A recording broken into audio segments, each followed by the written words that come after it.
ang pagkawala ng mahalagang dokumento sa nakarang halalan sa bayan ng Dinalupihan, Bataan. Kwestiyon din ng mga nag-aay ng protesta ang magkaibang petsa ng mga election returns na ginamit bilang ebidensya. Magbabalita Alerto Alisto si Zaira Fajardo Marcaida.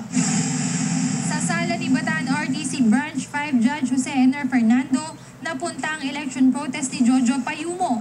Pero nag-inhibit ang hukom dahil kilalang malapit raw siya kay dating Bataan Congressman at BCDA Chairman Felicito Payumo. Bandang uli, napunta sa sala ni Judge Emmanuel Silva ang kaso sa kontrobersyal na protesta na nananawagan ng manong-manong pagbilang sa mga boto sa bayan ng Dinalupihan, Bataan. Si Attorney Emiliano Pumer ang kumatawan kay Dinalupihan Mayor Maria Angela Gila Garcia habang dumalo naman sa pagdinig si ex-Mayor Jojo Payumo kasama ang kanyang abogado na si Attorney Larry Gabriel Ramos.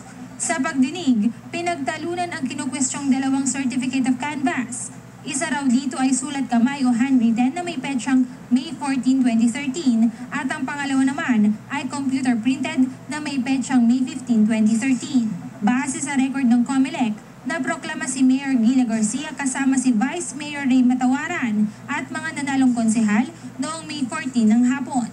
Pero sa nakuhang certificate of canvass ng kampo ng mga Payumo ay May 15, 2013 raw ang petsa. Batay sa batas, maaaring magprotesta ang isang kandidato 10 araw pagkatapos ng proklamasyon ng mga nanalong kandidato.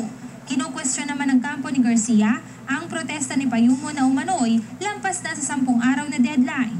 Ipinatawag din ng 3 opisyal ng Board of Election Inspectors sa BEI na sina Dinalupihan Municipal Election Officer Leonilo Miguel, Dinalupihan Treasurer Lani Peñaflor at Deputy District Supervisor Socorro Sakdalan ng Dinalupihan West District. Sa cross-examination ay hindi makasagot ang 3 BEIs, lalo na nang hanapin ni Atty. Ramos ang certified group canvas at original copy ng pinagtatalunang dokumento na may petsang May 14. Pero ayon sa mga BEIs, nawawala umano ang original na kopya at tanging certified true copy lamang ang naibigay sa korte. Itinakda ang susunod na pagdinig matapos ang 20 araw. Kasama si Mike Sigaral, ako po si Zara Fajardo Marcaida.